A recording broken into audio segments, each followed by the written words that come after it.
Hello and welcome to Indiana Arts Desk. I'm Marcus Jackman. Thanks for tuning in. Coming up tonight,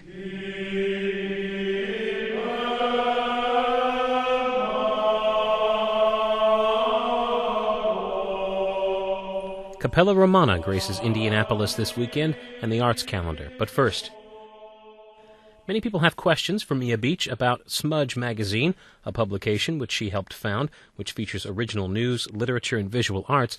But the one question that almost everyone has is, why the name Smudge? It's funny because it actually, our 5-year-old son came up with it.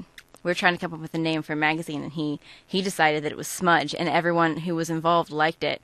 Not just the parents. Everyone who was involved decided that that actually worked.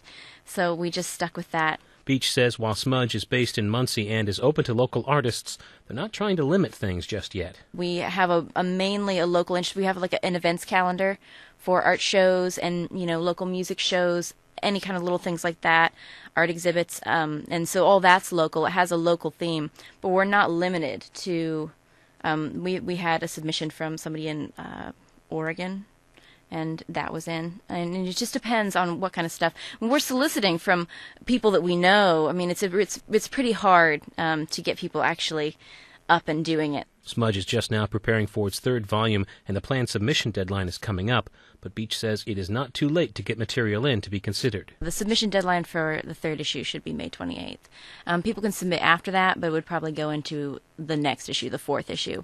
We'd like to have everything compiled to start working on layout by the 28th. Beach says Smudge is still in its infancy, and the not-for-profit magazine's all-volunteer staff handles everything from layout to submission reviews. As in every magazine of this type, Beach says, the quality of the contributions determines Smudge's quality. It's a handful of volunteers that go through and read everything, and if they like something, it's in, no matter what the content is or the length or anything like that. And so we kind of go by that more than anything. We try to make exceptions for, it could be a haiku, or it could be, 20 pages long. It doesn't. We'll work around it. But while the submission review team may be discriminating about what they like, they are not discriminating about what format they'll publish, Beach says. In terms of art, visual art, everything like photography, drawing, painting, digital media, doodling, anything. And all the submissions get returned afterwards. People don't have to be worried about that. They could submit online. Digitally, or what works best is a hard copy in person. We can always work something out. And then in terms of writing, poetry and prose, fiction and nonfiction, news articles, reviews, a really wide variety of different stuff. Any fiction or nonfiction that would run fairly long, Beach says, could be serialized. They'd just like the chance to consider it.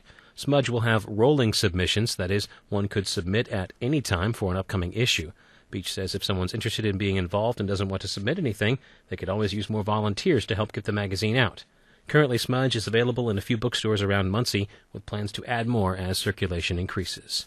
We're really doing it just as a forum for people to have their art published. A lot of people don't get the chance to have their art seen by people. A lot of people just are really excited to just have a forum where you can view other people's art. I really love having just something that I can count on to pick up and have a wide variety of not just visual art or not just literature, but news articles, stuff that doesn't really get a lot of general press. You can submit material online at Smudge Magazine, all one word, at hotmail.com, or call 748-7012. That's Smudge Magazine at hotmail.com or 748-7012.